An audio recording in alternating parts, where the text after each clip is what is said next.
ಮಾಗಡಿಯ JDS ಭವನದಲ್ಲಿ ಮಾಜಿ ಶಾಸಕ ಎ ಮಂಜುನಾಥ್ರವರು ಕಲ್ಯಾಗೇಟಿನ ಗಣೇಶ ದೇವಾಲಯದ ವಿಚಾರವಾಗಿ ಸುದ್ದಿಗೋಷ್ಠಿಯಲ್ಲಿ ಮಾತನಾಡಿದರು.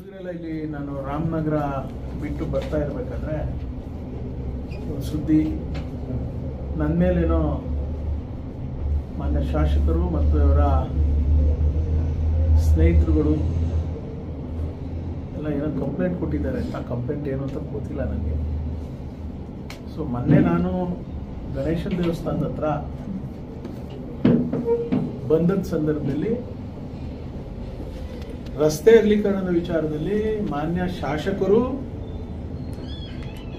ಹಿಂದೆ ಇದ್ದಂಥ ಶಾಸಕರಾದಂಥ ಎ ಮಂಜುನಾಥ್ ಅವ್ರ ಬಗ್ಗೆ, ಹಿಂದೆ ಮಾಜಿ ಮಂತ್ರಿಗಳಾಗಿದ್ದಂಥ ರೇವಣ್ಣವ್ರ ಬಗ್ಗೆ ನಮ್ಮ ಹೆಸರನ್ನ ತೆಗೆದುಕೊಂಡಿದ್ದೋಸ್ಕರ ನಾನು ನಮ್ಮ ಮೇಲೆ ಯಾಕಪ್ಪ ಕಪ್ಪು ಮಸಿನ ಬಳಿಲಿಕ್ಕೆ ಹೋಗ್ತೀರಿ, ನೀವಿರೋ ವಿಚಾರ ಮಾತಾಡಿ ಅಂತ ಅಲ್ಲಿ ನಾನು ಹೇಳಿದ್ದೇನೆ. ಅವ್ರನ್ನ ಪ್ರಶ್ನೆ ಮಾಡಿದ್ದೇನೆ.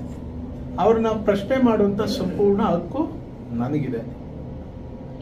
ಸೊ ಈ ಕ್ಷೇತ್ರದಲ್ಲಿ ಏನಾದ್ರೂ ಒಳ್ಳೆ ಕೆಲಸ ಆಗಬೇಕಾದ್ರೆ, ಏನಾದರೂ ಅವಘಡಗಳು ನಡೆದಂಥ ಸಂದರ್ಭದಲ್ಲಿ, ಏನಾದರೂ ವ್ಯತ್ಯಾಸಗಳಾದಂಥ ಸಂದರ್ಭದಲ್ಲಿ, ಯಾವುದಾದ್ರೂ ಹೋರಾಟದ ಕೈಗೆತ್ಕೊಳ್ಬೇಕಂತ ಸಂದರ್ಭದಲ್ಲಿ ಅದನ್ನು ವಿಚಾರ ಮಾಡುವಂಥ ಹಕ್ಕನ್ನು ಈ ಕ್ಷೇತ್ರದ ಜನ ನನಗೂ ಕೊಟ್ಟಿದ್ದಾರೆ, ಅವ್ರಿಗೂ ಕೊಟ್ಟಿದ್ದಾರೆ. ನಾನು ಗೆದ್ದಿದ್ದಾಗ ಅವ್ರು ಪ್ರಶ್ನೆ ಮಾಡ್ತಿದ್ರು, ಅವ್ರು ಗೆದ್ದಿದ್ದಾಗ ನಾನು ಪ್ರಶ್ನೆ ಮಾಡ್ತಾ ಇದ್ದೆ. ಉತ್ತರನ ಅವ್ರ ಕಡೆಯಿಂದ ಬಯಸಿದ್ದೇನೆ. ಪಾಪ ನಿನ್ನೆ ಎಲ್ಲ ಏನೋ ಮಹಾನ್ ನಾಯಕರುಗಳು ಪಾಪ ಏನೇನೋ ನನ್ನ ಬಗ್ಗೆ ಮಾತಾಡಲಿ. ಅವರೆಲ್ಲ ಹಿರಿಯರಿದ್ದಾರೆ, ನಾನೇನು ತಲೆ ಕೆಡಿಸ್ಕೊಳ್ಳೋದಿಲ್ಲ. ಆದರೆ ಈ ಧಮ್ಕಿ ಸ್ಪಷ್ಟವಾಗಿ ತಿಳ್ಕೊಬಿಡಿ, ಬಗ್ಗೋ ಮಗ ನಾನಂತೂ ಅಲ್ಲ. ನಾನೇನಾದರೂ ಎದುರಿದ್ರೆ ಆ ಭಗವಂತನಿಗೆ, ಈ ಕ್ಷೇತ್ರದ ಮಹಾಜನತೆಗೆ ಎದುರು. ನಾನೇನಾದ್ರೂ ಹಂಗೆ ಎದುರ್ಕೊಂಡಿಲ್ಲ, ರಾಜಕಾರಣಕ್ಕೆ ಪ್ರವೇಶ ಮಾಡಿದಂತ ಸಂದರ್ಭ 2008. ನಾನೇನಾದ್ರೂ ಎದುರ್ಕೊಂಡಿದ್ರೆ 2008ರಲ್ಲೇ ನನ್ನ ಓಡಿಸ್ಬಿಡ್ತಿದ್ರು. ಇದು ಓಡೋಗೋ ಪಿಂಡ ಅಲ್ಲ, ಇದು ಗಟ್ಟಿ ಪಿಂಡ. ಇಲ್ಲೇ ಭದ್ರ ಬುಧಾದಿಯನ್ನ ಹಾಕಿರೋಂಥ ಪಿಂಡ. ನಾನು ಸ್ಪಷ್ಟವಾದಂಥ ರಾಜಕಾರಣ ಮಾಡ್ತಾ ಇದ್ದೀನಿ, ಪಾರದರ್ಶಕವಾದಂಥ ರಾಜಕಾರಣ ಮಾಡ್ತಾ ಇದ್ದೀನಿ. ನನಗೆ ಅಧಿಕಾರ ಸಿಕ್ಕಂತ ಸಂದರ್ಭದಲ್ಲಿ ನಾನು ಯಾವುದೇ ಸರ್ಕಾರಿ ಜಾಗ ಹೊಡಿಲಿಲ್ಲ, ಯಾವುದೇ ಗೋಮಾಳ ಹಾಕೊಡ್ಲಿಲ್ಲ, ಕಳ್ಬಿಲ್ ಮಾಡಿಸ್ಲಿಲ್ಲ, ಒಂದು ಸುಳ್ಳು ಹೇಳಲಿಲ್ಲ, ಒಂದು ಭ್ರಷ್ಟಾಚಾರ ಇಲ್ಲ, ಯಾರಿಗೋ ಮನೆ ಹಾಳು ಮಾಡುವಂಥ ಕೆಲಸ, ಕಂಪ್ಲೇಂಟ್ಗಳು ಕೊಟ್ಟು ಕೇಸ್ಗಳು ಹಾಕಿಸಿ ಮನೆ ಹಾಳು ಮಾಡೋ ಕೆಲಸ ನಾನು ಮಾಡಲಿಲ್ಲ. ನನಗೆ ಈ ಕ್ಷೇತ್ರದ ಬಗ್ಗೆ ಗೌರವ ಇದೆ. ಈ ಕ್ಷೇತ್ರದ ಜನ ಒಬ್ಬ ಬಡವರ ಮಗನ್ನ MLA ಮಾಡಿದ್ದಾರೆ ಅನ್ನುವಂತ ಒಂದು ಗೌರವ ಇದೆ. ಆ ಗೌರವದ ಹಿನ್ನೆಲೆಯಲ್ಲಿ ನಾನು ಇವತ್ತು ಕೆಲಸ ಮಾಡ್ಕೊಂಡು ಹೋಗ್ತಾ ಇದ್ದೀನಿ. ನನ್ನ ಜನ ಸೋಲ್ಸಿರ್ಬೋದು, ಇವ್ರೇನೋ ಹೇಳ್ತಿದ್ರು 52,000 ಗೆದ್ದವ್ರು ಇವಾಗ ಸೋತ್ಬಿಟ್ರು ಅಂತ. ನಾನು ಪಿತೂರಿ ರಾಜಕಾರಣ, ತಂತ್ರಗಾರಿಕೆ ರಾಜಕಾರಣ, ಕುತಂತ್ರ ರಾಜಕಾರಣ ಮಾಡಿದ್ರೆ ನಾನು ಸೋಲಕ್ಕೆ ಇಲ್ಲ. ನಾನಿವತ್ತು ಟೆಕ್ನಿಕಲಿ ಸೋತಿರ್ಬೋದು, ನಾನೇನು ಸತ್ತಿಲ್ಲ. ಈ ಕ್ಷೇತ್ರದ ಪ್ರತಿಯೊಂದು ವಿಚಾರದಲ್ಲೂ ಧ್ವನಿ ಎತ್ತಿ ಮಾತಾಡುವಂತ ಶಕ್ತಿ ಈ ಕ್ಷೇತ್ರದ ಜನ ಕೊಟ್ಟಿದ್ದಾರೆ. ನಾನು ಎಲ್ಲಿವರೆಗೂ ಈ ಜನ ನನ್ನ ಜೊತೆ ಉಳಿಸ್ಕೊಳ್ತಾರೆ ಅಲ್ಲಿವರೆಗೂ ನಾನು ಈ ಧ್ವನಿ ಎತ್ತೀನಿ. ನಮ್ಮ ಶಾಸಕರಿಗೆ ಗೌರವ ಕೊಡ್ತಿಲ್ಲ ಅಂತೇನೋ ಮಾತಾಡ್ತೀನಿ. ನೀವು ಹಿರಿಯರಿದ್ದೀರಿ, ನಿನ್ನೆ ಮಾತಾಡ್ದಂಥವ್ರು ಮಾನ್ಯ ನರಸಿಂಹಮೂರ್ತಿಯವರು ಹಿರಿಯರು. ಇನ್ನೇನು ಪಾಪ ಅವರು ರಾಜಕೀಯವಾಗಿ ರಿಟೈರ್ಡ್ ಆಗ್ತೀನಿ ಅಂತ ಬಹಳಷ್ಟು ಸರಿ ಹೇಳ್ಕೊಂಡ್ ಬಂದವ್ರೆ. ನೀವ್ಯಾಕೆ ಹೇಳ್ಬಾರ್ದು ಅವ್ರಿಗೆ? 5 ಬಾರಿ ಶಾಸಕರಾಗಿದ್ದೀರಿ, ನೀವು ಹಿಂಗೆಲ್ಲ ಮಾತಾಡ್ಬಾರ್ದು. ಅವನು ಇನ್ನು ಹುಡುಗ ಇದ್ದಾನೆ ಮಂಜು, ಈಗ ಮಾತಾಡೋದು ತಪ್ಪು ಅಂತ ಯಾಕೆ ಹೇಳ್ಬಾರ್ದಾಗಿತ್ತು? ಮಾಮ ಅಂತ ಕರೆಯೋದು, ಮಚ್ಚ ಅಂತ ಕರೆಯೋದು ಇಲ್ಲ ಯಾರು ಪ್ರಾರಂಭ ಮಾಡಿದ್ದು? ನಾನ್ ಮಾಡಿದ್ನ? ನನ್ನ 5 ವರ್ಷ ಅವಧಿನಲ್ಲಿ ಒಂದೇ ಒಂದು ಪದದಲ್ಲಿ ಎಲ್ಲಾದ್ರೂ ಒಂದೇ ಒಂದು ಸಣ್ಣ ವ್ಯತ್ಯಾಸ ಇದ್ರೆ ತೆಗೆಸಿ ನೋಡಿ ದಾಖಲೆಗಳು. ನಮ್ಮ ಕಾರ್ಯಕರ್ತರಲ್ಲಿ ತೋಳ್ಬಲ ಇದೆ, ತೊಡೆಗಟ್ಟಿಗವೆ ಅನ್ನೋದು. ಅಪ್ಪನ್ ಹುಟ್ಟಿದ ರಾಜಕಾರಣ, ಅಪ್ಪನ್ ಹುಟ್ಟಿದ್ರೆ ಬರ್ಲಿ ಅನ್ನೋದು, ಇವೆಲ್ಲನಾ ನಾನು ತೋರಿಸ್ಕೊಟ್ಟಿದ್ನ? ನಾನು ಹೇಳಿದ್ನ ಇವಕ್ಕೆಲ್ಲ ಜಗ್ಗಲ್ಲ. ನನ್ನೇನಿದ್ರು ಪ್ರೀತಿ ವಿಶ್ವಾಸದಿಂದ ನಾನು ಯಾರಿಗೆ ಬೇಕಾದ್ರೂ ತಲೆ ಬಾಗ್ತೀನಿ. ಇದೇ ನರಸಿಂಹಮೂರ್ತಿ ಅವರು ಅಧ್ಯಕ್ಷರಾಗಕ್ಕಿಲ್ಲ. ನಮ್ಮ ಸರ್ಕಾರ ಬಂತು, ಕುಮಾರಸ್ವಾಮಿ ಅವರು ಮುಖ್ಯಮಂತ್ರಿ ಆದ್ರು, ನಾನು MLA ಆದೆ. ಇದೇ ಅವ್ರ ತಮ್ಮ ಅವ್ರ ಮೇಲೆ ಕೇಸ್ ಹಾಕೊಂಡು ಅಡ್ಡ ಹೋಗ್ಬಾರ್ದು. ಯಾರ್ಯಾರು ಕೋಟ ಇರುತ್ತೆ ಅದು ಮುಗ್ದೋಗ್ಬೇಕು, ನೀನು ಹೃದಯ ಶ್ರೀಮಂತಿಕೆ ತೋರಿಸ್ಬೇಕು ಅಂದ್ಮೇಲೆ ಆಯ್ತು ಬಿಡಿ ಸರ್ ಅಂತ ಹೇಳಿ ಒಪ್ಪಿ ಅವ್ರ ಅಧ್ಯಕ್ಷ ಆಗೋಕೆ ಅವಕಾಶ ಆಯ್ತು. ನಾನು ಅವತ್ತೊಬ್ಬ ಅಡ್ಡ ಇದ್ದಿದ್ರೆ ಅಧ್ಯಕ್ಷ ಆಗ್ತಿರ್ಲಿಲ್ಲ. ಅವತ್ತು ಇದೇ ನರಸಿಂಹಮೂರ್ತಿ ಏನಂತ ಹೇಳಿದ್ರು, ಮಂಜು ಅಪ್ಪನ ಗುಟ್ಟದ ರಾಜಕಾರಣ ಮಾಡ್ತಾನೆ ಅಂತ. ಇವತ್ತೇನು ರಾಜಕಾರಣ ಮಾಡ್ತಾ ಇದ್ದೀನ್ರಿ? ಹೇಳಿ, ಹಿರಿಯರಿದ್ದೀರಿ ನೀವು, ನಿಮ್ ಜೊತೆಲಿರೋರ್ಗೆ ಹೇಳಿ. ನನ್ನ ಹತ್ರ ದಾಖಲೆ ಇದೆ, ಕೊಡ್ತೀನಿ. ಏನೇನ್ ಮಾತಾಡ್ತಾರೆ, ಯಾರ್ಯಾರ ಹತ್ರ ಏನೇನ್ ಮಾತಾಡ್ತಾರೆ ಇವ್ರು ನನ್ನ ವಿಚಾರದಲ್ಲಿ ಅಂತ. ನಾನ್ ಮಾತಾಡಿದ್ದೀನಿ ಯಾವತ್ತಾದ್ರು? ತಮಾಜಿ ವಿಚಾರ ಯಾವ್ದಂತ ತೆಗ್ದಿದ್ದ ನಾನು? ತಮಾಜಿ ಅಲ್ಲೆಲ್ಲೋ ಕೆಣಕ್ತಾರೆ ನನ್ನ ಕನ್ಸಕ್ ಬರ್ತಾರೆ ಮಂಜು ಅವರು ಅಂತ. ಏನ್ ಮಾಡ್ತಿದ್ದಂತೆ ಕನ್ಸಗೋಗಿ ಇವ್ರಿಗೆ?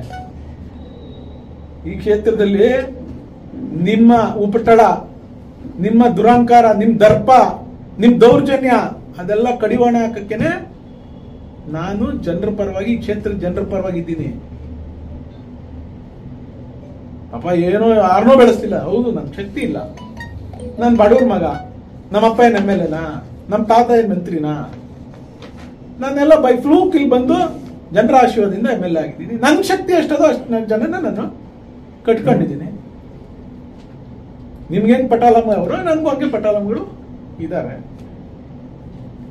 ಏನು ವ್ಯತ್ಯಾಸ? ಹೌದು, ಟೆಕ್ನಿಕಲಿ ಇವತ್ತು ನೀವು ಗೆದ್ದಿದ್ದೀರಿ. ಕೆಲಸ ಮಾಡಿ, ನಿಮ್ಮ ಅಭಿನಂದಿಸ್ತೀವಿ. ನಾನು ಯಾವ್ದಾದ್ರೂ ಕೆಲಸಕ್ಕೆ ವಿರೋಧ ಮಾಡಿ ನೀವು ಪ್ರತಿಯೊಂದು ಕೆಲಸಕ್ಕೂ ಕಡ್ಡಿ ಅಲಾಡಿಸ್ಕೊಂಡ್ ಬಂದ್ರಿ.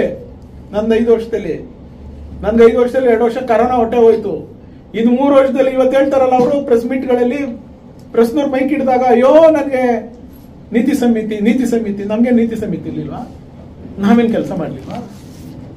ನೀವು ಕೆಲಸ ಮಾಡಿ, ನೀವು ತಪ್ಪು ಮಾಡಬೇಡಿ ಅಂತ ಎಚ್ಚರಿಸಕ್ಕೆ ಇರೋದು ನಾವು. ನಿಮ್ನ ಎಚ್ಚರಿಸೋರ್ನ ನೀವು ಕಂಪ್ಲೇಂಟ್ ಕೊಟ್ಬಿಡ್ತೀವಿ, ಎದುರಿಸ್ಬಿಡ್ತೀವಿ, ಬೆದರಿಸ್ಬಿಡ್ತೀವಿ. ನಾನು ತೋಳ್ಬಳ ತೊಡೆಗಟ್ಟಿಗವೆ ಅಂದ್ಬಿಟ್ರೆ ಎದುರು ಮಗನ ನಾನು? ಎದುರಿಗಿದ್ರ ಮಗ ಅಲ್ಲ. ನಾನು ಒಬ್ಬನೇ ಬಂದು ಕಲ್ಯಾಗಟ್ಟೆಯಲ್ಲಿ ನಿಲ್ತೀನಿ.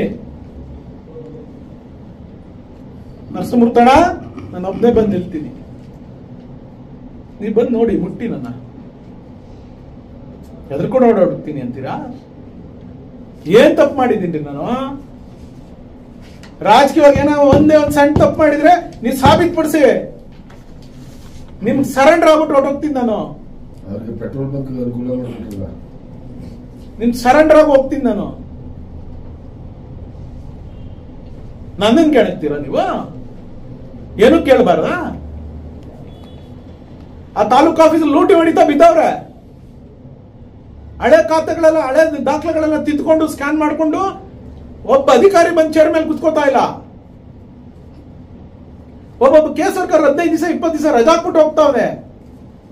ನಾವು ಫೋನ್ ಮಾಡಿ ಯಾಕ್ರಿ ಅಂತ ಹೇಳಿದ್ರೆ, ಅಯ್ಯೋ ನನ್ಗೆ ಅದ್ ಮಾಡು, ಇದ್ ಮಾಡು, ಆ ಕೆಲಸ ಮಾಡು, ಇದ್ ಮಾಡು ಅಂತ ಹೇಳ್ತಾರೆ ಸರ್ ಅಂತ. ಇದು ಇವತ್ತು ತಾಲೂಕಲ್ಲಿ ನಡೀತಾ ಇರೋದು. ಇವತ್ತು ಸರ್ಕಾರ ಐತೆ, ತಾಲೂಕಲ್ಲಿ ಒಬ್ಬ ದಕ್ಷ ತಹಶೀಲ್ದಾರನ್ನ ಕರ್ಕೊಂಡ್ಬಂದು ಹಾಕ್ಸ್ಕೊಳಕ್ ಅವ್ರಿಗೆ ಶಕ್ತಿ ಇಲ್ಲ. ಯಾರೋ ಇದು ಗ್ರೇಡ್ 2 ತಹಶೀಲ್ದಾರ್ ಇಟ್ಕೊಂಡು ಚಾರ್ಜ್ ಕೊಟ್ಬಿಟ್ಟು ಕೆಲಸ ಮಾಡಿಸ್ತಾ ಇದ್ದೀರಿ. ಆ ಆಸ್ಪತ್ರೆಯಲ್ಲಿ ಒಬ್ಬ ಒಳ್ಳೆ ಸರ್ಜನ್ ಹಾಕ್ಸ್ಕೊಂಡು ಅವ್ರ ಜವಾಬ್ದಾರಿ ಕೊಟ್ಟು ಕೆಲಸ ಮಾಡ್ಸಕ್ ಆಗ್ತಾ ಇಲ್ಲ ನಿಮ್ ಕೈಲಿ. ಆ ಆಸ್ಪತ್ರೆ ವ್ಯವಸ್ಥೆ ಹಂಗಾಗಿದೆ. ಆ ಬಸ್ ನಿಲ್ದಾಣಕ್ಕಂತ ಹೇಳೋರು ಇಲ್ಲ, ಕೇಳೋರು ಇಲ್ಲ. 20 ಬಸ್ ಕೆಟ್ಟೋಗಿ ನಿಂತಿದ್ದಾವಂತೆ. ನಾನು ಕೇಳಿದ್ರೆ ನಾನು 20 ಬಸ್ ಕೆಟ್ಟಿದ್ದೇವೆ ಸರ್ ಅಂತ. ಇವತ್ತು ನಾನು ಹಾಕಿದ್ದು AC ಬಸ್ಗಳು ಎಷ್ಟು ಓಡ್ತಿವೆ?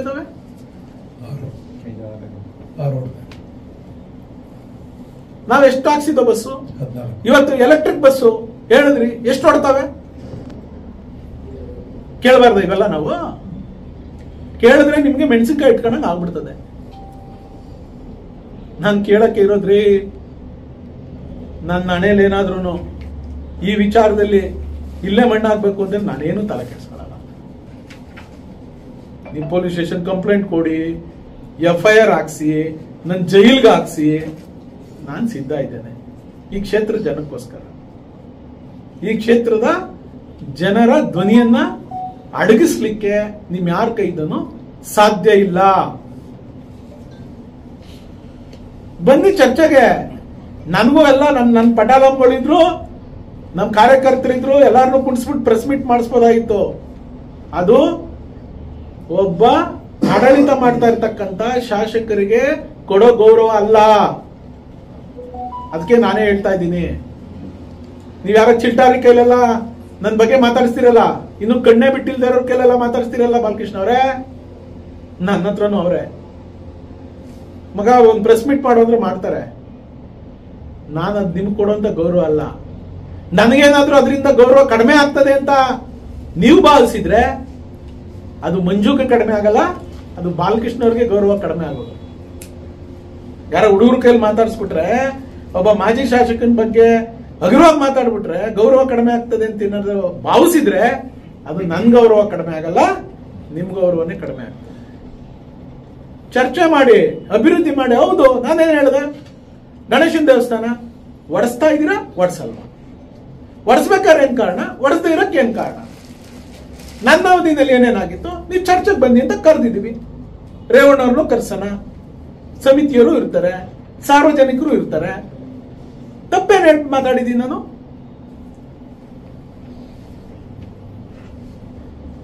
ಅದಕ್ಕೆ ನೀವು ಏನೋ ಪಟ್ಟಲಾಂಗಳನ್ನ ಬಿಟ್ಬಿಟ್ಟು ಪ್ರೆಸ್ ಮೀಟ್ ಮಾಡ್ಬಿಟ್ಟ ತಕ್ಷಣ ಓ ಇವನು ಅಧೈರ್ಯ ಆಗ್ಬಿಡ್ತಾನೆ, ಹಗುರ ಆಗ್ಬಿಡ್ತಾನೆ, ಓ ಎಲ್ಲೋ ಬಿಟ್ಟು ಓಡಾಡೋಗ್ಬಿಡ್ತಾನೆ ಅಂತ ಭಾವನೆಯಲ್ಲಿದ್ದೀರಾ ನೀವು. ಇದು ಆ ಭಾವನೆ ಕೆಲಸ ಅಲ್ಲ. ಇಲ್ಲಿ ಏನೇನಾಗಿದ್ದಾವೆ ಪ್ರತಿಯೊಂದು ಮಾಹಿತಿ ನನ್ನ ಹತ್ರ ಇದೆ. ನನ್ನ 5 ವರ್ಷದ ಅವಧಿನಲ್ಲಿ ಏನಾದ್ರೂ ಒಂದು ಸಣ್ಣ ಲೋಪ ದೋಷ ಆಗಿದ್ದೆ, ಒಂದು ಭ್ರಷ್ಟಾಚಾರ ಆಗಿದ್ರೆ ನಾನು ನಿಮ್ಮ ಎದುರುಗಡೆ ಶರಣರಾಗಕ್ಕೆ ರೆಡಿ ಇದ್ದೀನಿ. ತೋರಿಸಿ, ಸಾಬೀತ್ ಮಾಡಿ. ನಿಮ್ಮ ಈ 1.5 ವರ್ಷದಲ್ಲಿ ನಿಮ್ಮ 100 ಪಟ್ಟಿ ಮಾಡ್ಕೊಂಡು ಕೂತಿದ್ದೀನಿ ನಾನು. ಸಂದರ್ಭ ಬಂದಾಗ ನಿಮಗೆ ಕೊಡ್ತೀನಿ. ಏನ್ ಆಡಳಿತ? ಇದನ್ನ ಆಡಳಿತ ಅಂತಾರ? ಓ ನಾನು ಅಭಿವೃದ್ಧಿ ಮಾಡ್ತಿದ್ದೀನಿ. ಮಾಡಿ, ನೀವು ಅಭಿವೃದ್ಧಿ ಮಾಡಕ್ಕೆ ನಿಮ್ ಸರ್ಕಾರ ಇದೆ, ನಿಮ್ಗೆ ಅಧಿಕಾರ ಇದೆ, ನಿಮ್ ಮಂತ್ರಿಗಳಿದ್ದಾರೆ, ನಿಮ್ ಮುಖ್ಯಮಂತ್ರಿಗಳಿದ್ದಾರೆ. ಅಭಿವೃದ್ಧಿ ಮಾಡಿ. ನಿಮ್ ಜನ ಆಶೀರ್ವಾದ ಮಾಡಿದ್ದಾರೆ. ನಂದು ಅದ್ರಲ್ಲಿ ಏನು ತಕರಾರಿಲ್ಲ. ಅಭಿವೃದ್ಧಿ ಮಾಡ್ತೀನಿ, ನನ್ನ ಅಧಿಕಾರ ಅದೇ ಅಂತ ಹೇಳ್ಬಿಟ್ಟು ನೀವು ದೌರ್ಜನ್ಯ, ದರ್ಪ, ದುರಾಡಳಿತ ಮಾಡಿದ್ರೆ ಸುಮ್ಮನೆ ಕೂತ್ಕೊಳ್ಳಕ್ ನಾವು ಆಗಲ್ಲ.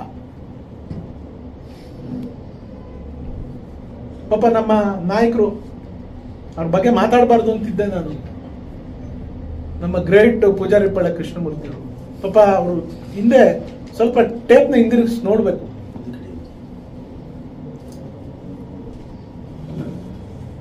ನೋಡ್ಕೊಂಡ್ರೆ ಸರಿ ಹೋಗುತ್ತೆ. ಯಾರ್ಯಾರು ಇವ್ರ ಬಗ್ಗೆ ಏನೇನ್ ಮಾತಾಡಿದ್ರು, ಏನೇನ್ ತೊಂದರೆ ಕೊಟ್ರು, ಇವ್ರಿಗೆ ಎಲ್ಲಿ ಕಳಿಸಿದ್ರು, ಎಲ್ಲಿ ಬೇಲ್ ತಗೊಂಡ್ರು, ಎಲ್ಲಿ ಕುತ್ಕೊಂಡಿದ್ರು, ಎಲ್ಲಿದ್ರು, ನಮ್ಮಿಂದ ಏನನ್ನೇ ಆಗಿದೆ, ಸ್ವಲ್ಪ ರೀಕಾಲ್ ಮಾಡ್ಕೊಳ್ಳಿ. ಸ್ವಲ್ಪ ರೀಕಾಲ್ ಮಾಡ್ಕೊಂಡ್ರೆ ನಾನು ಇನ್ನೇನು ಹೇಳಕ್ ಹೋಗೋದಿಲ್ಲ ಅವ್ರಿಗೆ. ಸ್ವಲ್ಪ ರೀಕಾಲ್ ಮಾಡ್ಕೊಳ್ಳಿ. ಪಾಪ ಬಾಲಕೃಷ್ಣ ಅವ್ರ ಹತ್ರ ದುಡಿಮೆ ಮಾಡಿದವರು, ಬಾಲಕೃಷ್ಣ ಅವ್ರನ್ನ ಅವತ್ತಿಂದ ಕಟ್ಟಿದವರು, ಪಾರ್ಟಿ ಕಟ್ಟಿದವರು, ಅವ್ರು ಯಾವ ಪಕ್ಷಕ್ಕೆ ಹೋದ್ರು ಅವ್ರ ಹಿಂದೆ ಹೋದ್ರು ಬಹಳಷ್ಟು ಜನ ಇದ್ದಾರೆ. ಅವ್ರದ್ದೇನು ನಡೀತಿಲ್ಲ ಇವತ್ತು. ಮನೆ ಮಠ ಹಾಳು ಮಾಡಿಕೊಂಡು ಪಾರ್ಟಿ ಕಟ್ಟಿ ಅವ್ರ ಜೊತೆ ಇದ್ಕೊಂಡು ಅನ್ಯಾಯ ಇದ್ಕೊಂಡು ಇಲ್ಲ. ಈ ಎಲ್ಲಾ ಸಂದರ್ಭಕ್ಕೂ ಇಂಥವು ಇರ್ತವೆ. ಇವುಗಳನ್ನ ನಾವು ಅರ್ಥ ಮಾಡ್ಕೋಬೇಕಾಯ್ತದೆ, ಅವರು ಅರ್ಥ ಮಾಡ್ಕೋಬೇಕಾಯ್ತದೆ. ಅದು ಅವ್ರಿಗೆ ಬಿಟ್ಟು ವಿಚಾರ. ಇನ್ನೇನಿದ್ರೆ ಕೇಳಿ. ಗಣೇಶನ ದೇವಸ್ಥಾನ ನೆನ್ನೆ ಅವ್ರು ಯಾರೋ ಪಾಪ ಮಹಾನ್ ಲೀಡರ್ ಒಬ್ರು ಹೇಳ್ತಿದ್ರಲ್ಲ, ಅದಕ್ಕೆ ನಮ್ಮ ಸತೀಶ್ ಅವ್ರು ಕೇಳಿದೆ ನಾನು. ಇಲ್ಲ ನಾನೇ ಹೇಳ್ತೀನಿ ಸರ್ ಅಂತ ಬಂದಿದ್ದಾರೆ. ನೀವು ಪ್ರಶ್ನೆ ಆದ್ಮೇಲೆ ಅವರು ನಿಮ್ಗೆ ಉತ್ತರ ಕೊಡ್ತಾರೆ. ಹೇಮಾವತಿ 300 ಕೋಟಿ ಕಿಕ್ಬ್ಯಾಕ್ ಅಲ್ಲಿ ಯಾವುದೇ ಹೊರಡಿಲ್ಲ. ಬಾಣಗಾಳಿ ಸುರೇಶ್ ಬಿಜೆಪಿ ಅವ್ರು 40% ಹೊಡಿತಾವ್ರೆ ಅಂತ ಆರೋಪ ಮಾಡಿದ್ರಲ್ಲ ಕಾಂಗ್ರೆಸ್ನವರು, ಎಲ್ಲಿದೆ ದಾಖಲೆ? ಇವರೊಬ್ರು ಗುತ್ತಿಗೆದಾರರು ಮೊದ್ಲೆಷ್ಟು ಕೊಡ್ತಿದ್ರು, ಇವಾಗ ಎಷ್ಟು ಕೊಡ್ತಾರಂತೆ ವಾಪಸ್ ಕಿಕ್ ಬ್ಯಾಕ್. ಇವರು ಸುರೇಶ್ ಅವ್ರು ಗುತ್ತಿಗೆದಾರಲ್ವಾ, ಎಷ್ಟು ಕೊಡ್ತಾವ್ರಂತ? ಗುತ್ತಿಗೆ ತರಕ್ಕೆ ಎಷ್ಟು ಕೊಡ್ತಾವ್ರಂತೆ? ಕೇಳ್ತಾ ಇರೋದು LOC ಗೆ ಎಷ್ಟು ಕೊಡ್ತಾವ್ರ ಅಂತೇಳಿ. ನಿಮ್ಮ ಆರೋಪದಲ್ಲಿ ಉರುಳಿಲ್ಲ ಅಂತೇಳಿ. ಅದನ್ನ ನಾನ್ ಮಾಡಿರೋದು ಯಾರಿಗೆ ಆರೋಪ ಮಾಡಿದ್ದೀನಿ? ಸುರೇಶ್ ಅವ್ರಿಗೆ ಆರೋಪ ಮಾಡಿದ್ದೀನ? ಇಲ್ವಲ್ಲ. ಯಾರು ಮಾಡಿದ್ರು ಅವ್ರು ಕೇಳಿದ್ರೆ ಅವ್ರಿಗೆ ನಾನು ಕೊಡ್ತೀನಿ ದಾಖಲೆ. ಪಾಪ ಈಗ ಪಾಪ ಅಧ್ಯಕ್ಷರಾಗವ್ರೆ, ಅಧ್ಯಕ್ಷರು ಕೆಲಸ ಮಾಡ್ಲಿ, ಅವರು ಒಳ್ಳೇದಾಗ್ಲಿ ಅವರು.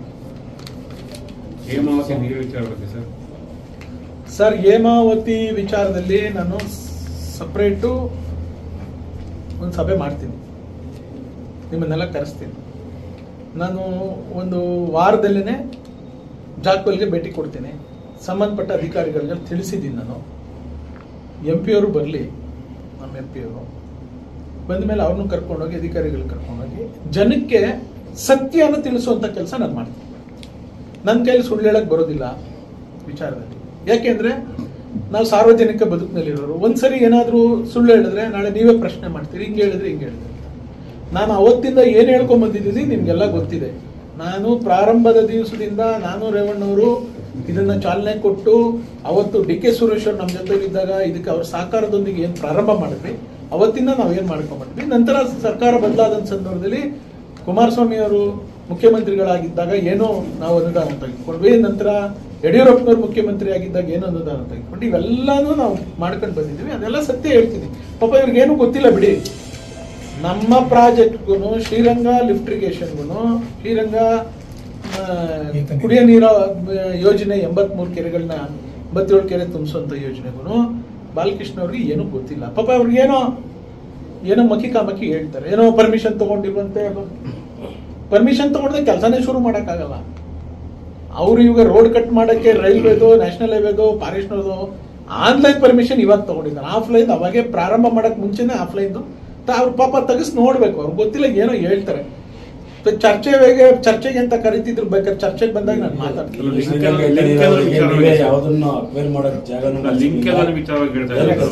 ವಿಚಾರವಾಗಿ ಅಲ್ಲಿಂದ JDS BJP ನಾಯಕರಿಗೆ ಇಲ್ಲಿ ನಮ್ಗೆ ನೋಡ್ರಿ, ನಮ್ಗೆ ಎಕ್ಸ್ಪ್ರೆಸ್ ಕೆನಾಲ್ ವಿಚಾರದಲ್ಲಿ ನಾವು ಮಾತಾಡಿಲ್ಲ ಯಾವತ್ತು. ನಾವು ಮಾತಾಡಿರೋದೇನು? ಅಲ್ಲಿಯವರು ಹೌದು ವಿರೋಧ ಮಾಡ್ತಾರೆ. ಅವರು ಅವ್ರವ್ರದ ಹೋರಾಟವನ್ನ, ಅವ್ರ ಎಕ್ಸಿಸ್ಟೆನ್ಸ್ ಅನ್ನ ಅವ್ರು ಪ್ರತಿಪಾದನೆ ಮಾಡಲೇಬೇಕು. ಹೋರಾಟ ಮಾಡ್ತಾರೆ. ಕೃಷ್ಣಪ್ಪ ಹೋರಾಟ ಮಾಡ್ತಾರೆ, ಸೋಗೂಡು ಶಿವಣ್ಣ ಹೋರಾಟ ಮಾಡ್ತಾರೆ, ಸುರೇಶ್ ಗೌಡ ಹೋರಾಟ ಮಾಡ್ತಾರೆ, ವಾಸು ಗುಬ್ಬಿ ವಾಸಣ್ಣ ಹೋರಾಟ ಮಾಡ್ತಾರೆ, ಯಾರು ಹೋರಾಟ ಮಾಡ್ತಾರೆ. ಆ ಕ್ಷೇತ್ರದ ತಾಲೂಕಿನ ಶಾಸಕರುಗಳು ಅವ್ರ ಹೋರಾಟ. ಈಗ ನೀವು ಹೋರಾಟ ಮಾಡಿ, ನೀವು ಶಾಸಕರಿದ್ದಲ್ಲ ಏನಂತ ಇವ್ರು ಮಾಡ್ಲಿ. ಇವ್ರ ಅಸೆಂಬ್ಲಿ ನಡೀತಾ ಇತ್ತಲ್ಲ, ಅವಾಗ ಮಾಡ್ಬೇಕಲ್ಲ. ಈಗ ಅಲ್ಲೇ MLAಗಳೆಲ್ಲ ಇರ್ತಾರಲ್ಲ, ಯಾಕ್ರಿ ಹೋರಾಟ ಮಾಡ್ತೀರಿ ಅಂತ. ಇವ್ರು ಕಾಂಗ್ರೆಸ್ ಪಕ್ಷದ ನಾಯಕರುಗಳು ಅಲ್ಲಿದಾರಲ್ಲ, ಜಿಲ್ಲಾ ಮಂತ್ರಿ ಇದಾರಲ್ಲ, ಅಲ್ಲೇನೆ ಡಾಕ್ಟರ್ G ಪರಮೇಶ್ವರ್ ಸಾಹೇಬ್ರು. ನಾನೆಲ್ಲ ಬಗೆಹರಿಸ್ತೀನಿ ಅಂತ ಹೇಳವ್ರಲ್ಲ, ಬಗೆಹರಿಸ್ಕೊ ಬರ್ಲಿ. ಮಾಗಡಿ ಜನತೆನೂ ಕೂಡ MP ಡಾಕ್ಟರ್ ಮಂಜುನಾಥ್ ಅವರಿಗೆ ಮಾಗಡಿ ಕುಣಿಗಲ್ಲು ಎಲ್ಲಾ ವಿಚಾರಕ್ಕೂ MP ಅವ್ರಿಗೂ ಜವಾಬ್ದಾರಿ ಇದೆ, ನಮಗೂ ಜವಾಬ್ದಾರಿ ಇದೆ. ನಾವು ಏನನ್ನ ನಿರ್ವಹಿಸಬೇಕು ಅಂತ ಹೇಳಿ ನಾವು ಪ್ಲಾನ್ ಮಾಡ್ಕೊಂಡಿದೀವಿ, ಅದ್ರ ಪ್ರಕಾರ ಮಾಡ್ತೀವಿ. ನಿಮ್ಮನ್ನು ಕರಿತೀವಿ ಅವತ್ತು. ಸರ್, ಈ ಹೋರಾಟ ಆಗಿರೋದು ಎಕ್ಸ್ಪ್ರೆಸ್ ಕೆನಾಲ್ ನಿಲ್ಸೋದಿಕ್ಕಲ್ಲ, ಹೇಮಾವತಿ ಯೋಜನೆಯಿಂದ ಮಾಡಿ ನೀರು ಕೊಡ್ಲೇಬಾರ್ದು ಅಂತ ಹೋರಾಟ ಆಗ್ತದೆ. ಸರ್, ಯಾರು ಕೊಡದೇ ಇರಕ್ಕೆ ಯಾರು ಎಲ್ಲಿ ಕಾನೂನಲ್ಲಿ ಅವಕಾಶ ಇದೆ? ನಾವೆಲ್ಲ ಕಾನೂನು ಮಾಡಿಸಿದೀವಿ. ಅವತ್ತು ಮಾಗಡಿಗೆ ವಾಟರ್ ಅಲೋಕೇಶನ್ ಮಾಡಿಸ್ಕೊಂಡ್ ಬಂದಿದ್ದೀವಿ. 6.4 TMC ಅಲ್ಲ, ಆಲ್ಮೋಸ್ಟ್ 3/4 TMC ನೀರನ್ನ ಅವತ್ತೇ ಅಲೋಕೇಶನ್ ಮಾಡಿಸಿದ್ದೀನಿ. ಅವತ್ತೇ ವಿರೋಧ ಮಾಡಿದ್ರು TB ಜಯಚಂದ್ರ ಅವರು ಕ್ಯಾಬಿನೆಟ್ ಅಲ್ಲಿ, ಕೊಡಬಾರ್ದು ಅಂತೇಳಿ. ಅವತ್ತು ನಾವು ಹೋರಾಟ ಮಾಡಿ ನೀರನ್ನ ಅಲಾಟ್ ಮಾಡಿಸ್ಕೊಂಡಿದ್ದೀವಿ. ಅವತ್ತೇನಿಲ್ವಾ? ಕಡ್ತಾ ಇಲ್ವಾ? ಸುಮ್ನೆ ಅಲಾಟ್ಮೆಂಟ್ ಅಂತೇಳಿ ಪೇಪರಲ್ಲಿ ಬಂದ್ಬಿಡಕ್ಕಾಗತ್ತಾ? ಸಭೆ ನಡೆದಿದೆ, ಟೆಕ್ನಿಕಲ್ ಕಮಿಟಿ ಒಪಿನಿಯನ್ ತಗೊಂಡಿದ್ದಾರೆ, ವೇಯಬಲ್ ಇದೆ. ಇಲ್ಲಿ ಕುಡಿಯೋ ನೀರಿಗೆ ಕೆರೆ ತುಂಬಿಸ್ಬೇಕು ಅಂತೇಳಿ ಅವತ್ತು ಆ ಯೋಜನೆಯನ್ನು ಅನುಷ್ಠಾನ ಮಾಡಿದ್ದಾಗಿದೆ. ಆ ಯೋಜನೆಗೆ ಕ್ಯಾಬಿನೆಟ್ ಅಪ್ರೂವಲ್ ಆಗಿದೆ, ವಾಟರ್ ಅಲೋಕೇಶನ್ ಆಗಿದೆ, ಟೆಂಡರ್ ಆಗಿದೆ, DPR ಆಗಿದೆ, ಟೆಂಡರ್ ಆಗಿದೆ. ಟೆಂಡರ್ ಆದ್ಮೇಲೆ ಕೆಲಸ ನಡೆದಿದೆ. ಪಂಪ್ ಹೌಸ್ ಕಟ್ಟಿದ್ದೀವಿ, ರೈಸಿಂಗ್ ಮೇನ್ ಮಾಡಿದ್ದೀವಿ. ಇವಾಗ ಅಲ್ಲಿಂದ ಜಾಕ್ವೆಲ್ ನೀರು ಬರ್ತಾ ಇದೆ. ಈಗ ನೀರಿದೆ ಆಲ್ರೆಡಿ ಅಲ್ಲಿ. ಅಲ್ಲಿಂದ ನಾವು ಟ್ರಯಲ್ ರನ್ ಮಾಡಿ ಅಂತೇಳಿ ನನ್ನ ಸರ್ಕಾರ ನಾನು ಅಧಿಕಾರದಲ್ಲಿದ್ದಾಗ ಶುರು ಮಾಡಿಸಿದ್ದು. ಸ್ವಲ್ಪ ಏನೋ ಟೆಕ್ನಿಕಲ್ ಇಶ್ಯೂ ಆದಾಗ ಡಿಲೇ ಆಯಿತು. ಇವಾಗೆಲ್ಲ ಮಾಡ್ಕೊಂಡಿದ್ದಾರೆ ಟ್ರಯಲ್. ನಾನು ಹೇಳಿದ್ದೀನಿ ರೈಸಿಂಗ್ ಮೇನ್ ಆನ್ ಮಾಡಿ ಅಂತ. ರೈಸಿಂಗ್ ಮೇನ್ ಆನ್ ಮಾಡಿದ್ರೆ ಕೆರೆಗಳು ತುಂಬುತ್ತವೆ, ಕಾಲುವೆಗಳಲ್ಲಿ ನೀರು ಇರ್ತವೆ, ತುಂಬುತ್ತವೆ. ಡಿಸ್ಟ್ರಿಬ್ಯೂಷನ್ ಲೈನ್ ಏನಿದೆ ಅದನ್ನ ನಂತರ ಮಾಡಿ ಅಂತ ಹೇಳ್ತಾ ಇದ್ದೀವಿ. ತುಮಕೂರ್ಗಾಗಿರೋ ಇದರಲ್ಲಿ ಅಲೋಕೇಶನ್ ಅಲ್ಲಿ ಮಾಗಡಿಗೆ ಕೊಡೋ ಇದೇ ಇಲ್ಲ. ಇವರು ಬೇಕಂತ DK ಶಿವಕುಮಾರ್ ತಗೊಂಡೋಗಿದ್ದಾರೆ, ರಾಮನಗರಕ್ಕೆ ತಗೊಂಡೋಗ್ತಾ ಇದಾರೆ ಅಂತ. ನೋಡಿ ಸರ್, ಇದು ತಪ್ಪು ಗ್ರಹಿಕೆ. ರಾಮನಗರಕ್ಕೆ ನಾವು ನೀರು ತಗೊಂಡೋಗೋದಿಲ್ಲ. ಮಾಗಡಿ ತಾಲೂಕಿಗೆ ಅದರಲ್ಲೂ 17 ಕೆರೆ ಉತ್ತರದುರ್ಗ ಹೋಬಳಿಗೆ ಬಿಟ್ಟು ಮಿಕ್ಕಿದ ಕೆರೆಗಳು ಮಾತ್ರ ನಮ್ಮ ಸುಮಾರು 60 ಕೆರೆಗಳು ಮಾಗಡಿ ತಾಲೂಕು. 83 ನೀವು ಹೇಳಿದ್ರೆ ಎಕ್ಸ್ಪ್ರೆಸ್ ಕೆನಾಲ್ಗೂ ಈ ಒಂದು ಶ್ರೀರಂಗ ನೀರಾವರಿ ಯೋಜನೆ ನೋಡಿ, ಎಕ್ಸ್ಪ್ರೆಸ್ ಕೆನಾಲ್ ಕುಣಿಗಲ್ಗೆ ಮಾಡ್ಕೊಂಡ್ ಬರ್ತಾ ಇರೋದು ಅವ್ರು ಇರಿಗೇಷನ್ ನೀರು ತಗೊಳಕ್ಕೆ. ಅವ್ರಿಗೆ ಹಕ್ಕಿದೆ, ಅವ್ರು ಬೇಸಾಯಕ್ಕೆ ನೀರು ತಗೋಬಹುದು, ತಗೊಳ್ಳಿ, ನಮ್ದೇನು ತಕರಾರಿಲ್ಲ. ನಮ್ಗೇನಿದ್ರು ಕುಡಿಯೋ ನೀರಿಗೆ ಕೆರೆ ತುಂಬಿಸಕ್ ಕೊಡೋದು, ನಮ್ಗೆಲ್ಲೂ ಬೇಸಾಯ ಕೊಡಿ ಅಂತ ಹೇಳಿ ಕಾನೂನಲ್ಲಿ ಇಲ್ಲ. ಸೊ ಕುಡಿಯೋ ನೀರು ತಡೆಯಕ್ಕೆ ಯಾರಿಗೂ ಶಕ್ತಿ ಇಲ್ಲ, ಯಾರಿಗೂ ಅಧಿಕಾರ ಇಲ್ಲ.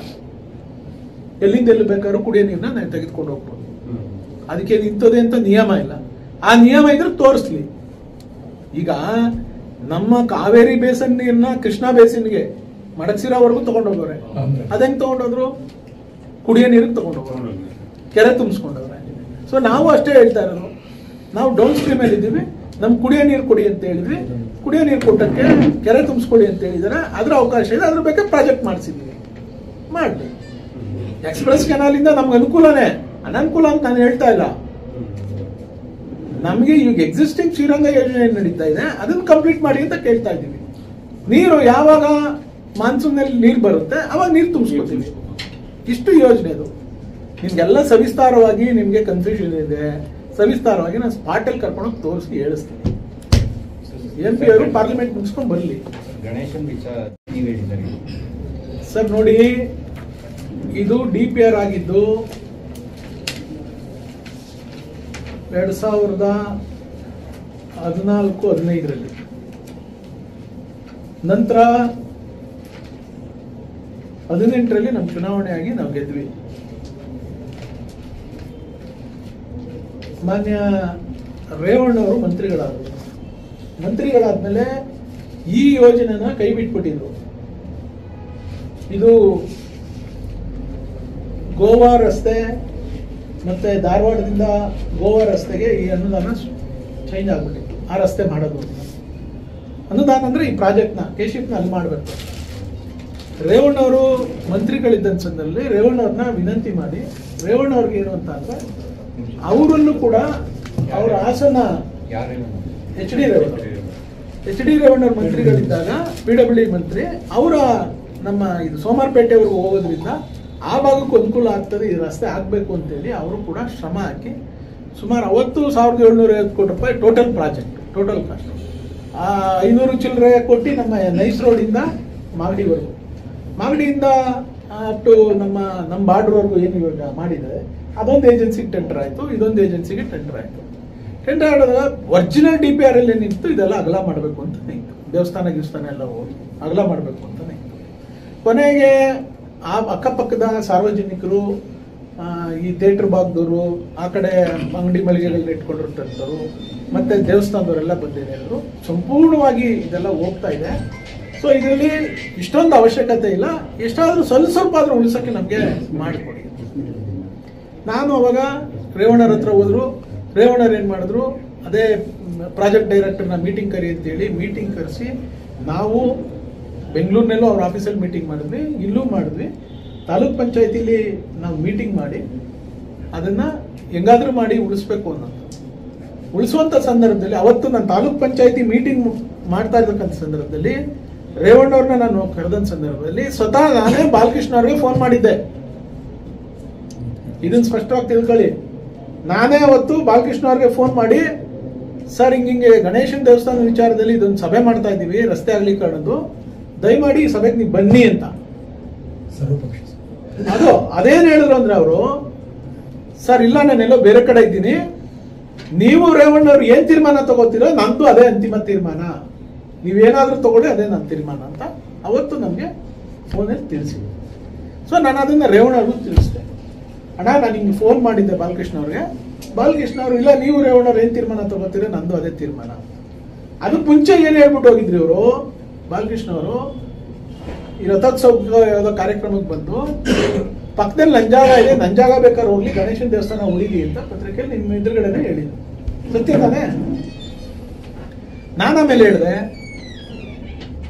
ಈಗ ಆಯ್ತು ಅವ್ರ ಜಾಗ ಹೋಗೋದಾದ್ರೆ, ಇದು ದೇವಸ್ಥಾನ ಉಳಿಸ್ಕೋಬೇಕಾದ್ರೆ ಯಾವ ರೀತಿ ಪ್ಲಾನ್ ಮಾಡಬೇಕು ಅಂತ ನಾವೆಲ್ಲ ಕೂತ್ಕೊಂಡು ಮಾತಾಡೋದಲ್ಲ, ಸ್ಪಾಟಲ್ಲಿ ಮಾತಾಡಬೇಕು ಅಂತೇಳಿ ಅವತ್ತು ಸಭೆಯಲ್ಲಿ ಕರೆದಿದ್ದು. ಆ ಸಭೆಗೆ ಬರಲಿಲ್ಲ ಅವ್ರೇನು ಹೇಳಿದ್ರು, ನೀವು ನಿರ್ಧಾರ ತಗೊಳ್ಳಿ. ನಾನೇನು ಮಾಡಿದೆ, ಅದಾದ್ಮೇಲೆ ತಿರ್ಗಿ JMC ಮಾಡೋಕ್ಕೆ ಒಂದು ಅವಕಾಶ ಮಾಡಿಕೊಡಿ ಅಂತ. ಆಯ್ತು ಹೇಳಿ JMC, ಇವ್ರ್ಯಾರು ಮಾಡೋದು ಬೇಡ, ನಾವು ಬಿಡೋದಿಲ್ಲ, ಅದು ಇದು. ಇಲ್ಲ JMC ಮಾಡಲಿ, ನಮಗೆ ಪ್ಲಾನ್, ಹೊಸ ಪ್ಲಾನ್ ಬಂದಮೇಲೆ ಹಳೆ ಪ್ಲಾನು ಹೊಸ ಪ್ಲಾನ್ ಇಟ್ಕೊಂಡು ನಾವು ಕೆಲಸ ಮಾಡೋದು, ಹೆಂಗೆ ತೀರ್ಮಾನ ಮಾಡ್ಬೋದು ಅಂತ ಈಸಿ ಆಗ್ತದೆ ಅಂತ. ಅವಾಗ ಹೊಸದಾಗಿ ಒಂದು ಪ್ಲಾನ್ ಮಾಡ್ಕೊಂಡ್ಬಂದ್ರು. ಹೊಸ ಪ್ಲಾನು ಇಲ್ಲಿದೆ. ಹೊಸ ಪ್ಲಾನ್ ಪ್ರಕಾರ ದೇವಸ್ಥಾನನ ಉಳಿಸಿ ಆ ಕಡೆ ತೆಗೆದುಕೊಂಡು ಅಲ್ಲಿ ಸ್ವಲ್ಪ ಬಾಟಲ್ ನೆಕ್ ಬಂದ್ಬಿಡುತ್ತೆ ಇದ್ರು, ಅಂದ್ರೆ ಸ್ವಲ್ಪ ಕಿಸ್ಕಿಂದ ಆಗ್ತದೆ ಅಂತ ಇದ್ರೂ ಪರವಾಗಿಲ್ಲ, ನಾವು ಸ್ಲೋ ಡೌನ್ ಆಗಬೇಕು ಟೌನ್ ಬಂದ್ಮೇಲೆ ವೆಹಿಕಲ್ಗಳು ಅಂತ ಹೇಳಿದ್ರು. ಆಯ್ತು ಅಂತ ಹೇಳಿ ಎಲ್ರಿಗೂ ಅನುಕೂಲ ಆಗ್ತದಲ್ಲ ಅಂತೇಳಿ ನಾವೇನ್ ಮಾಡ್ದೋ, ಬಿಟ್ವಿ. ನೋಡಿ, ಹಳೆದು ಪ್ಲಾನ್ ಇದೆ, ಹೊಸದು ಪ್ಲಾನ್ ಇದೆ. ಹೊಸ ಪ್ಲಾನ್ ನಲ್ಲಿ ಹಳೆ ಪ್ಲಾನ್ ಅಲ್ಲಿ ಗಣೇಶನ ದೇವಸ್ಥಾನ ತೆಗಿತಿದ್ದು, ತಿರ್ಗಾ ಮತ್ತೆ ಹೊಸ ಪ್ಲಾನ್ ಅಲ್ಲಿ ಗಣೇಶನ ದೇವಸ್ಥಾನ ಉಳಿಸ್ಕೊಳ್ಳೋದು, ಅದಕ್ಕೆ ಬೇರೆ ಪರ್ಯಾಯ ವ್ಯವಸ್ಥೆ ಇಲ್ಲ ಅಂತೇಳಿ ತೀರ್ಮಾನ ಮಾಡಿ ಅಲೈನ್ಮೆಂಟ್ ಮಾಡಿ ಆ ಜಂಕ್ಷನ್ ಅನ್ನ ಡೆವಲಪ್ ಮಾಡಬೇಕು ಅಂತೆಲ್ಲ ಎಲ್ಲ ಆಯ್ತು. ಅದಾದ್ಮೇಲೆ ಏನಾಯ್ತು, ಅದಾದ್ಮೇಲೆ ಒಂದು ನೋಟಿಫಿಕೇಶನ್ ಮಾಡಿದ್ರು. ಏನಂತ ನೋಟಿಫಿಕೇಶನ್ ಮಾಡ್ತಾರೆ, 9/6/22 ಏನಂತ ನೋಟಿಫಿಕೇಶನ್ ಕಲಂ 15 ಇದರಲ್ಲಿ ನಮಗೆ ಗಣೇಶನ ದೇವಸ್ಥಾನಕ್ಕೆ ಪರ್ಯಾಯ ಇದಿಲ್ಲ, ಜಾಗ ಇಲ್ದಿರೋ ಕಾರಣ ನಾವೇನ್ ಮಾಡಿದ್ದೀವಿ, ಇದನ್ನ ಕೈ ಬಿಟ್ಟಿದ್ದೀವಿ ಅಂತೇಳಿ JMCನ ಅಂತೇಳಿ 23ರಲ್ಲಿ ಮಾಡಿದ್ರು. ಇದು 22 ನೋಟಿಫಿಕೇಶನ್. ಇದರಲ್ಲಿ ಸ್ವಲ್ಪ ಜಾಗ ತಗೊಳ್ಕೊಳ್ತೀವಿ ಅಂತ ಬಂತು, ಸ್ವಲ್ಪ ಜಾಗ ಇದ್ರಲ್ಲಿ ತೆಗಿತೀವಿ ಅಂತ. ಅದಾದ್ಮೇಲೆ ನಮ್ದು ರೀಕನ್ಸಲೇಷನ್ ಮಾಡಿದ್ರು, 23ಕ್ಕೆ ಮಾಡಿದ್ರು. ಅದಾದ್ಮೇಲೆ ನನಗೆ 23 ನಾನು ಸೋತಿದೆ. ಆದ್ಮೇಲೆ ಅದೇನೋ ಮಾಡ್ಲಿ ಅಂತೇಳಿ ನಾನು ಸುಮ್ಮನೆ, ನಾನು ಇದ್ರ ಬಗ್ಗೆ ಏನು ತಲೆ ಕೆಡಿಸ್ಕೊಂಡಿರಲಿಲ್ಲ. ಇವರು ಗಣೇಶನ ದೇವಸ್ಥಾನನ ಸರ್ಕಲ್ನ ಡೆವಲಪ್ಮೆಂಟ್ ಮಾಡಬೇಕು, ಹೊಸ ಹಳೆ ಪ್ರಾಜೆಕ್ಟ್ ಪ್ರಕಾರ ಮಾಡಬೇಕು ಅಂತ ಅಂದ್ರೆ ಇವ್ರು ಹೇಳ್ಬೇಕಲ್ವಾ, ನಾವು ಹಳೆ DPR ಏನಿತ್ತು ಅದ್ರ ಪ್ರಕಾರ ಮಾಡ್ತಾ ಇದ್ದೀವಿ ಅಂತ ಹೇಳ್ಬೇಕು. ಇಲ್ಲ ರೇವಣ್ಣವರು ಮಂಜು ಅವರು ಮಾಡಿಸಿದ್ದು ನಮ್ದೇನಿಲ್ಲ, ಇದನ್ನೆಲ್ಲ ತೆಗಿಯಕ್ಕೆ, ಇದನ್ನೆಲ್ಲ ಮಾಡಕ್ಕೆ ಇವ್ರ ಅನುಯಾಯಿಗಳನ್ನೇ ಹೇಳ್ಕೊಂಬಂದ್ರು. ಯಾರಿಗೋ ಸಹಾಯ ಮಾಡಕ್ಕೆ ಮಂಜು ಅವರು ಇಲ್ಲಿ ಇದು ಮಾಡಿಸ್ಬಿಟ್ಟವ್ರೆ, ಅದು ಮಾಡಿಸ್ಬಿಟ್ಟವ್ರೆ ಅಂತ ಇವರೇ ಹೋರಾಟ ಮಾಡ್ಕೊಂಡ್ಬಂದ್ರು ಗಣೇಶನ ದೇವಸ್ಥಾನ ಉಳಿಸ್ಬೇಕು ಅಂತ. ನಂದೇನಿದೆ ಇವತ್ತು ಪಾತ್ರ. ಮೀಟಿಂಗ್ ಕರೆದ್ರಲ್ಲ ತಾಲೂಕ್ ಪಂಚಾಯತ್, ಅಲ್ಲೇನು ಡಿಸೈಡ್ ಆಯಿತು? ಅಲ್ಲಿ ಡಿಸೈಡ್ ಆಯಿತು, ಯಾರಿಗೂ ತೊಂದರೆ ಆಗ್ದಂಗೆ ರಸ್ತೆ ಮಾಡಬೇಕು ಅಂತ, ಅಷ್ಟೇ ಆಗಿದೆ ಅವತ್ತು. ಅದ್ರ ಪ್ರಕಾರನೇ JMC ಮಾಡಿಸಿದ್ವಿ.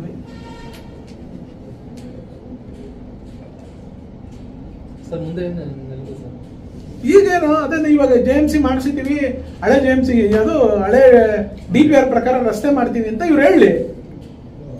ಇಲ್ಲಪ್ಪ ನಾನು ಉಳಿಸ್ಬೇಕು ಅನ್ನೋದಿದ್ರೆ ಅವ್ರ ಮನಸ್ಸಲ್ಲಿದ್ರೆ ಉಳಿಸ್ಲಿ, ನಮ್ದೇನೆ ತಕರಾರು. ಧಾರ್ಮಿಕ ವಿಚಾರ ಇಟ್ಕೊಂಡು ಅಭಿವೃದ್ಧಿಗೆ ಹಿನ್ನಡೆ ಪಡಿಸ್ತಾ ಇದ್ದೀರಾ, ಆಮೇಲೆ ಬೆಂಕಿ ಹಚ್ಚೋ ಕೆಲಸ ಮಾಡ್ತಾ ಇದ್ದೀರಾ. ನಾನು ಆಯ್ತು ನೋಡೋಣ ಇದು ಎಲ್ಲಿಗೋಗಿ ನಿಲ್ಲುತ್ತೆ. ಅವತ್ತೇನ್ ಮಾಡಿದ್ರು ಇವರು, ಅವತ್ತು ಅಡ್ಡಿಪಡಿಸ್ಲಿಲ್ವ ಇವರು? ನನ್ನ ಜೀವಮಾನದಲ್ಲೇ ನನ್ನ ರಕ್ತದ ಕಣದಲ್ಲಿ ವಿರೋಧ ಅನ್ನೋದೇ ಇಲ್ಲ ರೀ, ನಾನು ಎಲ್ಲರ ಹತ್ರನೂ ಕಾಪಾಡ್ತೀನಿ. ಅವತ್ತೂ ಇವ್ರಿಗೆ ನಾವು ಹೇಳ್ಬೋದಾಗಿತ್ತು, ನಾವೇನು ಹೇಳಲಿಲ್ಲ. ಆಯ್ತು, ನಮಗೇನು ಕ್ಷೇತ್ರದ ಜನ, ಕ್ಷೇತ್ರದ ಸಮಸ್ಯೆ, ಒಂದೊಂದು ಪ್ರಾಜೆಕ್ಟ್ ಬರ್ತವೆ, ನೀವು ವಿರೋಧ ಮಾಡಿಸಿದ್ರಪ್ಪ ನಮ್ಮ ಇಂಡಸ್ಟ್ರಿ ಏರಿಯಾನ, ಅದು ಅಭಿವೃದ್ಧಿ ಅಲ್ವಾ? ನೀವ್ಯಾಕೆ ಮಾಡಿದ್ರಿ? ಆ ಥರದ್ದು ಒಂದೇ ಒಂದು ಯೋಚನೆ ತಗೊಬನ್ನಿ. ಈಗ ನಾಳೆ ಅದನ್ನು ಹೇಳ್ತಾರೆ, ಆ ಭಾಗದ ರೈತರು ಹೋದ್ರೆ ನಂದೇನಿಲ್ಲ ಮಂಜುದು ಕೇಳ್ಕೊಳ್ಳಿ ಅಂತ. ಇದು ನನಗೆ ಗೊತ್ತಿದೆ. ನೀವು ನಿಮ್ ಶಕ್ತಿ ಇದೆ, ನಿಮ್ ಕೈಲಿ ಪೆನ್ನು ಪೇಪರ್ ಇದೆ, ಇವತ್ತು ನೀವೇನ ಈ ಸಹಾಯ ಮಾಡಬೇಕು, ಅಲ್ಲಿ ದೇವಸ್ಥಾನಕ್ಕೆ ಸಹಾಯ ಮಾಡಬೇಕು, ಜಾಗದಲ್ಲಿ ಸಹಾಯ ಮಾಡಬೇಕು ಅಂದ್ರೆ ಮಾಡಕ್ಕಾಯ್ತಿರೋ ಮಾಡಿ, ಮಾಡಿಲ್ಲ ಅಂದ್ರೆ ಮಾಡಕ್ಕಾಗಲ್ಲ, ನನಗೆ ಮಾಡಿಸ್ತಾ ಇದ್ದಂತ ಧೈರ್ಯವಾಗಿ ಬಂದು ಹೇಳ್ರಿ. ಧೈರ್ಯ ಇಲ್ವಾ ನಿಮ್ಗೆ? ಗಣೇಶನ ದೇವಸ್ಥಾನ ಬಂದು ಮುಂದೆ ನಿಂತ್ಕೊಂಡು ಹೇಳಕ್ಕೆ ಬೇರೆಯವ್ರ ಕೈಲಿ ಧಮಕಿ ಕೊಡಿಸ್ಬೇಕಾ ನೀವು ನಮ್ಗೆ? ನರಸಿಂಹಮೂರ್ತಿ ಕೃಷ್ಣಮೂರ್ತಿಯವ್ರ ಕೈಲಿ ಅದು ಸ್ಥಾಯಿ ಸಮಿತಿ ಕೌನ್ಸಿಲ್. ಈಗ ನೀವು ಸರ್ ದೇವಸ್ಥಾನಗಳನ್ನು ಉಳಿಸೋದಕ್ಕೆ ಏನಾದ್ರು ಹೋರಾಟ? ಸರ್, ನನ್ನ ಕೈಲಿ ಶಕ್ತಿ ಇಲ್ಲ. ನಾನು ಸಾರ್ವಜನಿಕವಾಗಿ ವಿರೋಧ ಅಲ್ಲ. ನನಗೆ ಅಭಿವೃದ್ಧಿ ಪರನೂ ಇದ್ದೀನಿ, ಸಾರ್ವಜನಿಕರ ಪರನೂ ಇದ್ದೀನಿ. ಇಲ್ಲಿ ವಿನ್ ವಿನ್ ಸಿಚುವೇಶನ್ ಅಲ್ಲಿ ಆಗ್ಬೇಕು ಕೆಲಸ. ಯಾರಿಗೂ ತೊಂದರೆ ಆಗ್ದಂಗೆ ಅಭಿವೃದ್ಧಿನೂ ಆಗ್ಬೇಕು, ಸಾರ್ವಜನಿಕರು ಒಳ್ಳೇದಾಗ್ಬೇಕು. ಆ ವಿನ್ ವಿನ್ ಸಿಚುವೇಶನ್ಗೆ ಮಾಡುವಂತ ಶಕ್ತಿ ಇವತ್ತು ನಿಮ್ ಕೈಲಿದೆ. ನೀವು ಕುತ್ಕೊಂಡು ಬಂದು ಇಲ್ಲಿ ನಿಂತ್ಕೊಂಡು ಮಾಡ್ರಿ, ಎಲ್ರನ್ನೂ ಕನ್ವಿನ್ಸ್ ಮಾಡಿ, ಏನ್ ಒಳ್ಳೇದು ಏನ್ ಕೆಟ್ಟದ್ದು ಅಂತ ತಕ್ಕಡಿಗಾಗಿ ತೂಗಿ, ಯಾವ್ದು ಒಳ್ಳೇದಿದೆ ಅದು ಮಾಡಿ. ಅದನ್ನ ಬಿಟ್ಬಿಟ್ಟು ನಂದೇನಿಲ್ಲ ರೇವಣ್ಣ ಅವ್ರದ್ದು ಮಂಜುದು ಅಂತ ಹೇಳ್ಕೊಂಡು ಎಲ್ಲ ನೀವು ಸ್ಟೇಟ್ಮೆಂಟ್ ಕುತ್ಕೊಬಿಟ್ರೆ ನಾನು ಇದು ಬರಕ್ಕೆ ಇಲ್ಲ ರೀ, ವಿಚಾರಕ್ಕೆ ಬರಕ್ಕಿಲ್ಲ. ನೀವು ನಮ್ಮ ಹೆಸರು ತೆಗ್ದಿರೋದಕ್ಕೆ ಬಂದಿರೋದು ನಾನು. ನೀವು ನಮ್ಮ ಹೆಸರು ತೆಗೆದ್ರೆ ನಾನು ಬಂದಿದ್ದೀನಿ. ಇದು ನೋಟಿಫಿಕೇಶನ್ ಆಗಿ ಎಷ್ಟು ದಿನ ಆಯ್ತು ಸರ್? ಮೊನ್ನೆ ಹೊಸ ನೋಟಿಫಿಕೇಶನ್ ಬಂದು 25/11/24 ಹೆಚ್ಚು ಕಡಿಮೆ 1 ತಿಂಗಳು ಆಯ್ತಾ ಬತ್ತು. ನಾಳೆ 1 ತಿಂಗಳು, ಇವತ್ತಿಗೆ 1 ತಿಂಗಳು. ಅದು 24